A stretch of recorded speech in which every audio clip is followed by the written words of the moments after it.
Hi, I'm doing a quick video replay of the lecture we did in class today. To get started, this is the Spider environment, or IDE. Up at the top, the way I have the windows laid out, we have the Variable Explorer, and down in the bottom we have an IPython scripting or console window. We can have different Python interpreters running. I'm using IPython. You can also use a regular Python interpreter. In the IPython window, if I create a variable and set it equal to something like x equals 3, it shows up at the top in the Variable Explorer. I could also set x equal to the list containing entries 1, 2, and 3. In order to say I'm using a list, I use the square brackets and I put the values inside. This gives me a list with 3 elements. And if I click on it, I can see each element individually through the variable view in Spider. I can also set x equal to the string 3, in which case it shows me the value is 3, there's only one thing, and its type is string. Or I could set x equal to, if I type in 3.0, then x is now a floating point, which means that somewhere in this number there's a decimal point that floats around. I could also set x equal to 3, which means that there's no decimal point, and this is in fact an integer. The type of these things matter because, for instance, quote 3 plus quote 2 is quote 32. So when you add text, it appends, whereas 3 plus 2 is 5. Likewise, 3.0 divided by 2.0 is 1.5. 3 divided by 2, since they're integers and they can't have decimal points, it just has to round it, it'll always truncate it down to 1. Okay. So usually we want things to be floats. To convert a thing to a float, you simply pass it to the function called float. It turns whatever you pass into a float. Right? So what we're trying to do today is process data and create a scatter plot. So I'm going to remove the variable x by typing del x, and I'm going to start by looking for the data that we're going to plot. So the data is up at this location. I found it by Googling. So I Googled and I found the UCI machine learning repository. I was looking for the iris, the Fisher iris data, right? And there's the link, and inside there's the data folder and iris data. Once I locate the URL, I'm going to copy it, and I'm going to save that in a variable. I'm going to save it as a string, so I'm going to put a quote, then I'm going to put the name of the URL and end it with a quote. So now in this file it creates this string called URL. If I execute the file by pressing F5, there's the string URL, and after I run it I can check the value of URL. Okay. Note that I can interact with the interpreter that ran the file lecture3.py, because under run and configure I have interact with the Python interpreter after execution checked. Okay.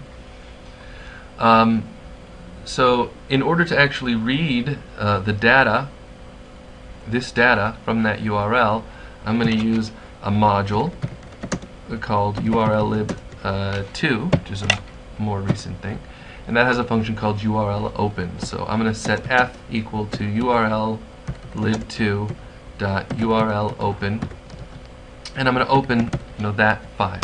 Okay. Then I'm going to read the data from f.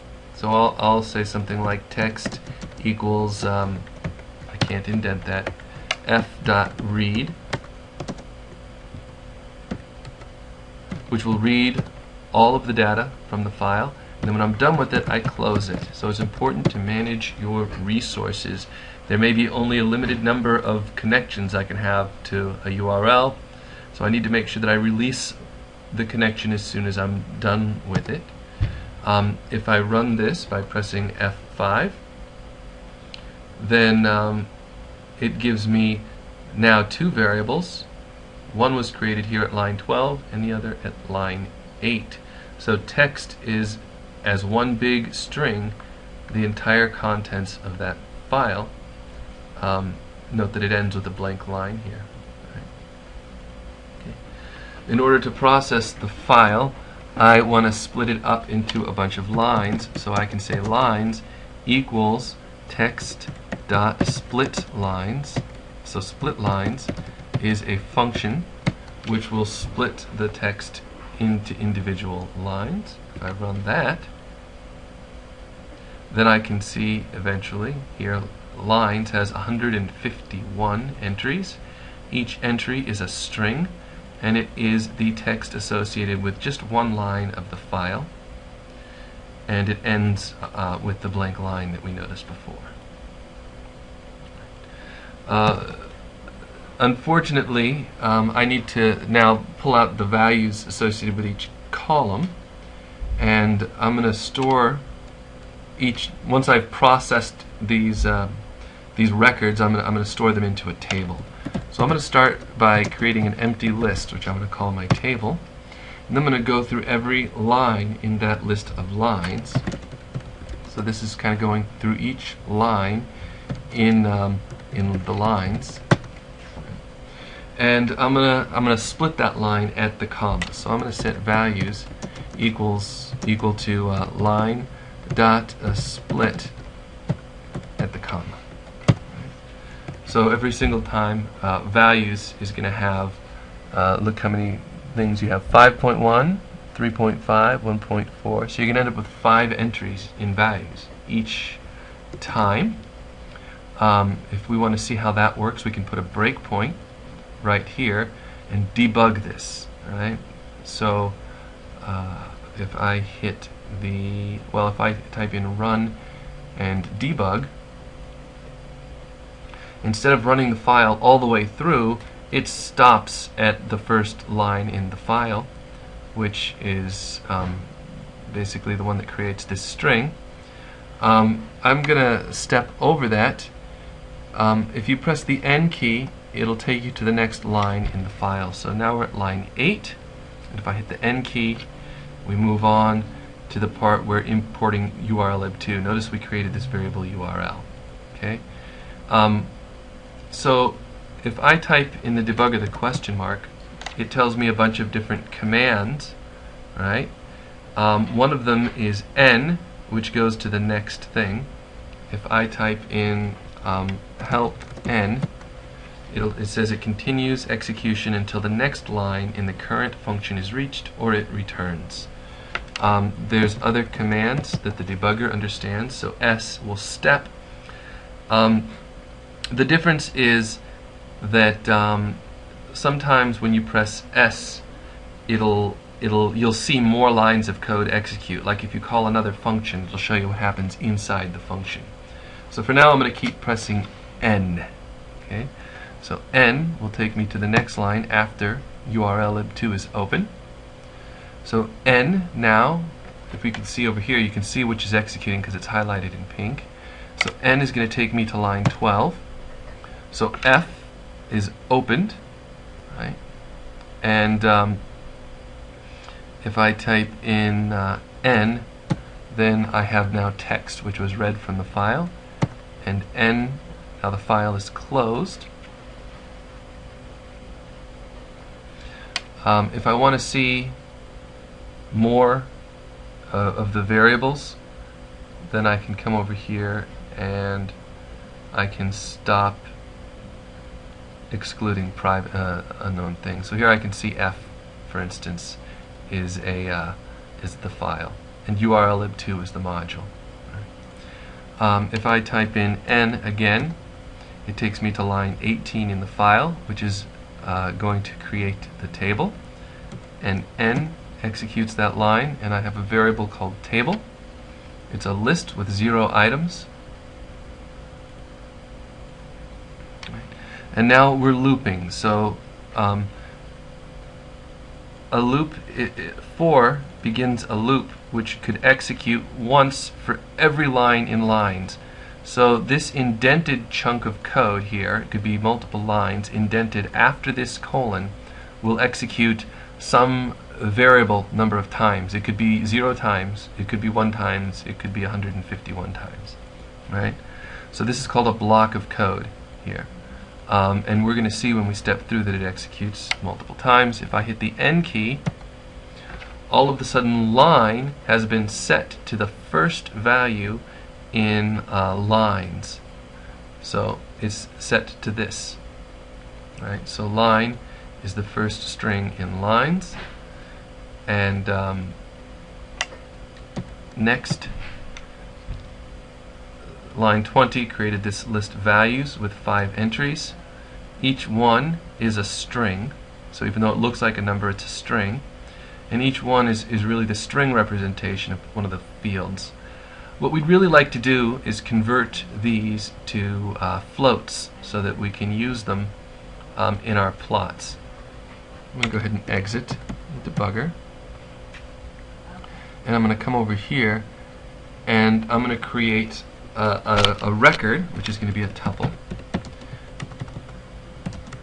and I'm going to set it equal to, I'm going to use the float function to convert the first value in values. Right? So if I look at values, it's a list, and index 0 is the first value with 5.1. To access the item in values at position 0, I use values bracket 0, like that. This gives me the string and converts it to a float. And to create a tuple, you just list each one of those numbers separated by a comma. So I'm going to also convert values 1 and values 2 and values 3 all to floats. Notice that this has gone past the this little marker that indicates how wide a page is if you were to go to print it. So I am continuing this statement on the next line. I put a slash there, which tells Python that this statement is going to continue down here. So values 3, so 0, 1, 2, 3, that's 4, because it includes 0 numbers. So 0, 1, 2, 3, and then the name I'm going to allow just to pass through. Right? So if we debug this one now by pressing Control and F5, if I press the C key, it's going to run until the breakpoint, which is here at line 20. So over here, if I press the C key, it goes to line 20 and stops. Okay, so line 20 sets values equal to splitting the line. So it's going to split this line and produce 5 strings. So if I type in N, so now I have values, which is these 5 strings. Right. If I type N again, it's going to execute this line, which creates record. And it does it in 2 lines, so I had to press N twice. When that is done, I have record, which is now not a list but a tuple, and a tuple with floats, 5.1. So each one of these is now a float, and only the last thing is a string. Okay. The difference between a tuple and a list, they're both, if you notice, well, that's not an interesting one. They're both collections of values, but a tuple can't be changed. So I cannot add to or remove from a tuple. Right? Once I created it with 5 elements, the size will always be 5. But with a list, I'm going to exit the debugger. So with a list, so table is a list, I can add new items to the end. So I will call table.append, and I'm going to pass the record in. So each time through this loop, it'll add 1 to the table. So I'm going to put the breakpoint down here at line 23, and debug this file. I'm going to press the C key, which continues to that breakpoint. And in the variable explorer, we see at this point the table is empty, but record exists, and it's got the types and everything. It's been processed. If I type in N, then all of a sudden table has one item in it. And that item is a tuple. You see how it's delimited by parentheses, as tuples are, with the 4 floats in the string. All right? If I want to see what happens now, I can continue to hit N, N, N, and we see it executing through. And finally, I've built a new record with different values. And I'm going to, when this line executes, line 23, add that to the table. Okay, so now the table has 2 items. Those are the first 2 pieces of data. I can hit the C key, and every time I hit the C key, the table gets 1 more row. So the C just keeps running and stopping at that breakpoint. And I can remove the breakpoint and hit C and let it actually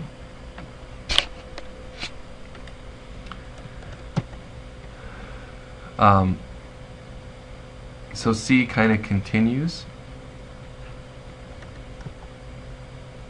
CL to clear all breaks. I'm going to say yes, and I'm going to hit C to continue. And what happened is, when I continued, I encountered a problem when it tried to add one of the records. So could not convert string to float. It happened here. So what I'm going to do is, instead of debugging, I'm just going to run this. There we go.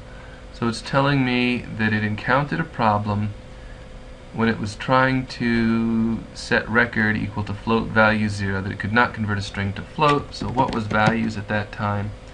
Values is supposed to be a list of 5 things, and it was only a list of 1 thing. It's an empty string. You can't convert it to a float. So what's happened here is, if we look at lines, the last entry is a blank string, an empty string. So we need to skip that somehow. There are many ways we could do that. The way that I'm going to do it is here at line 21, I'm going to bail out early if the length of values does not equal 5. So continue means stop executing everything below and go back up to the top of the for loop. A lot of people warn against using the word continue, but what you really need to do is use your wisdom here. There's actually a pattern for using continue where at the top of a loop you make a lot of checks. You check a lot of conditions to see whether or not you should continue with the block. So this is actually one of the rare times where you should use the word continue. If I run this code and I look at the variable explorer, after it's done, table has not 151 records because there was that one blank line, but 150, and each record is now a tuple with the appropriate data types here. In order to plot this, I need to figure out in a scatter plot what I'm going to map to the horizontal axis and what I'm going to map to the vertical axis. So I'm going to make a variable called x, which is going to be a list, and a variable called y, which will be a list, to hold the x and y values. And I'm going to go through each record in the table,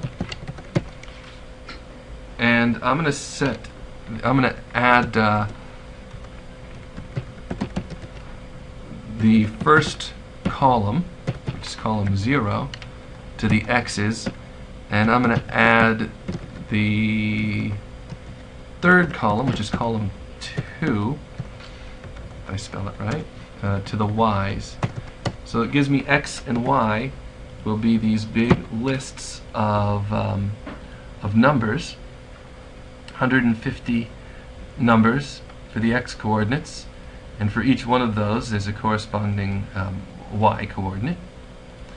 And in order to plot that, I need to create a figure.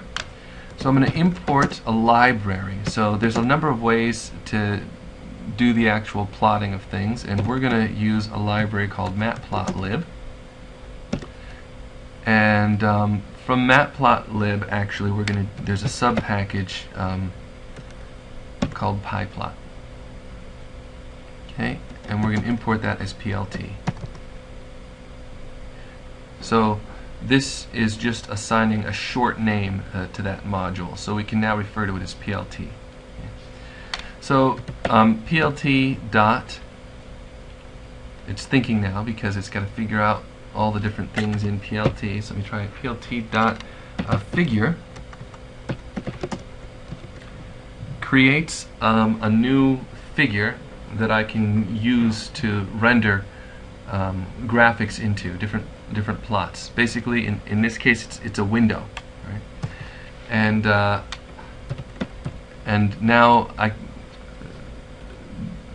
now every line is going to add something to this figure. What I'm going to add is a scatter plot. It expects a list of the x values and a list of the y values, and it has a whole bunch of other parameters that you can see here that you can use to configure it. And when I'm done doing the scatter plot, I'm going to show the figure. All right? And if I hit F5, we see here a scatter plot with those two columns of data, and we can notice that there's a general trend. The horizontal and the vertical axis appear correlated, and that there's a cluster of values down here and what looks like maybe a bigger cluster over here. So one hopes that these are all of the same class.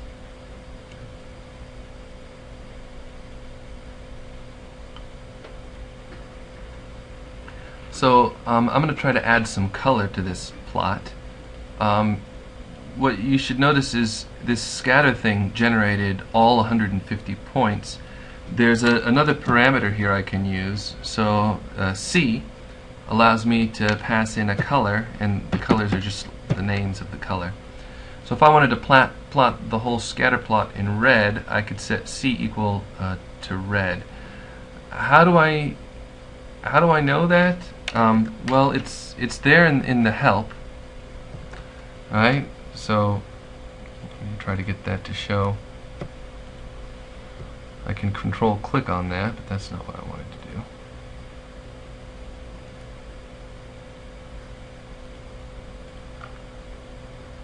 I don't know why it's not keeping up over here, but it's there in the help.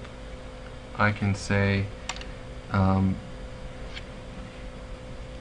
the interpreter I can import plot, and then I can just say help on plot dot scatter.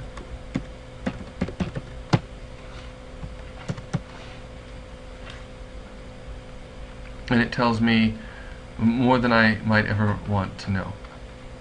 So scatter, it has C equals quote B, which is going to mean it's blue. Marker equals O, so there's different markers you can use, and a lot of different other parameters. You got a lot of reading to do to figure out what it does, or you can go and Google it. So the C parameter is a color. It can be any color format string, or a sequence of one color for every point. So you see how that goes.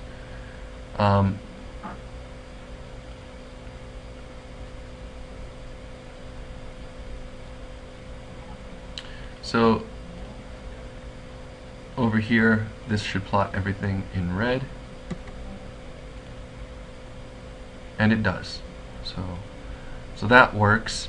The other thing that we might want to do is we might not want to plot all the data, but if we only plot the first 50, So to only plot the first 50, we can go from 0 to 50, and we need the same number of y coordinates. So the range has been clipped here. It's a lot smaller. So we see the first 50 items, and you'll notice that because of the way our data happens to be set up, that the first 50 items are all iris setosa. From 0 to 49, that's the first 50 items. And the next 50 are all iris versicolor. So I can actually do multiple scatter plots here. So I can go from 50 to 100, and I can plot those in green, and I can go from 100 to 150 and plot those in blue. And if I hit F5, now I can see from this plot that I have a cluster of red ones at the bottom, and these are all of the first class. I don't have a legend on this plot, and you'll have to figure out later how to do legends, but this is all the first class. And then the green ones, so this what looks like one big cluster is actually two clusters which separate fairly well, but they overlap a little bit in here. It would be hard to draw a shape that cut the green from the blue. Of course, if we changed, so X and Y, if we changed which two columns we plotted, then we get a different view into this data. Again, we have one cluster that doesn't quite separate as well, and then now they're completely mixed together. So there's lots of different ways to explore the data, and depending on how you look at it, you see something different. I'm going to stop there. Hopefully you're up to this point next time we meet.